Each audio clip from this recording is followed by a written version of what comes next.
અરે વાહ, અને દાળ બનાવીએ લે. મગની દાળ બનાવી લીલા લસણમાં. શું વાત કરે? હા હા. કેવી રીતના બનાવી? હેડો બતાવો તમને. હેડો. જય શ્રી કૃષ્ણ. આનો પ્રોગ્રામ આજે જય શ્રી કૃષ્ણ. મગની દાળ બનાવું છું. મગની દાળ બનાવી. હજી તૈયાર જ કરી. આ તો કોતરાવાળી મગની દાળ. કોતરાવાળી જ બનાવવાની હતી. એવું હોય? કોતરાવાળીનો અલગ સ્વાદ આવે અને જે મોગર આવે ને એનો અલગ સ્વાદ આવે એટલે. એવું હોય? હા. ધોલાઈ કરવાની પહેલા. હા, 2-3 વાર ધોઈને પલાળી પડી રાખવાની. પછી 2-3 સીટી મારી એટલે તૈયાર. લસણે લાવીને લીલું. લસણ લીલું લાવી, છાશનો મસાલો પતી ગયો. એ છાશનો મસાલા માટે હજુ ફુદીનો, ધાણા બધું ધોઈને તૈયાર કર્યો.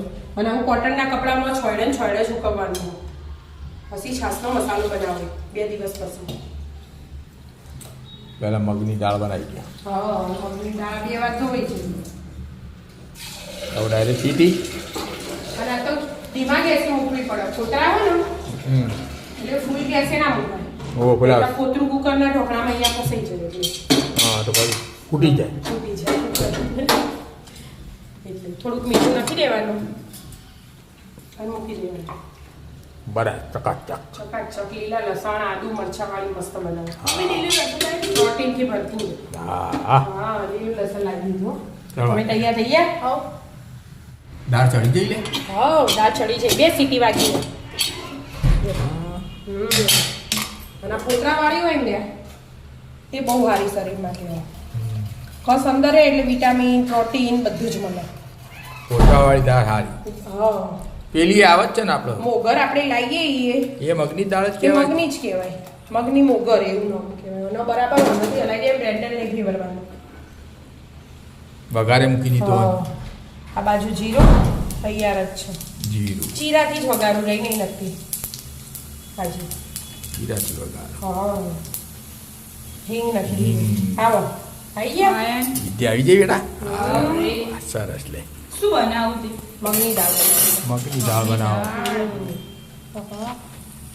ખડા મસાલા. તજ, લવિંગ, અને લાલ લાલ મરચું. મરચું. ઓકે. અને સીધું લીલું લસણ. લીલું લસણ.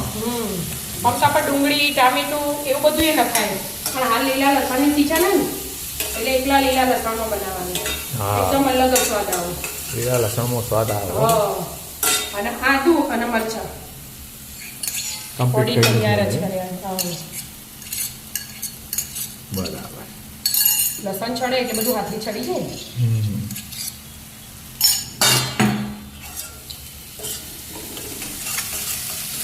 લાગો લસણ. હા. મસ્ત. સ્મેલ આવી મસ્ત. હવે મસાલા કરી દઉં ને.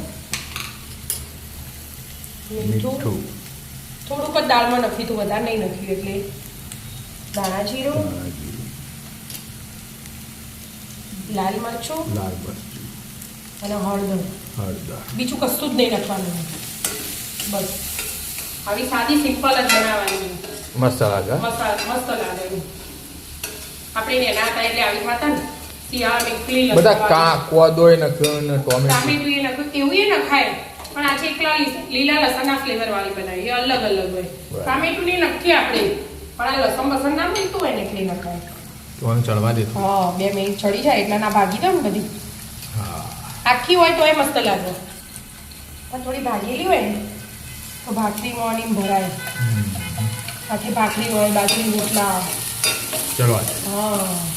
લસણ ચડી ગયું હોય, તેલ છૂટું પડી ગયું. તેલ છૂટું પડી ગયું ને. હવે દાળ નાખી દેવાની. દાળ નાખવાની. દાળ જ કચરી રાખી. એને આવી. કેવી ગઈ પરીક્ષા? હારી ગઈ. બસ. પછી એનું પૂછવાનું તો નતું પૂછવાનું. કોક તો એમ કે 100% પૂછવાનું તું છે. હવે એવું તો કહું. હવા 4 વાગી ઉઠી.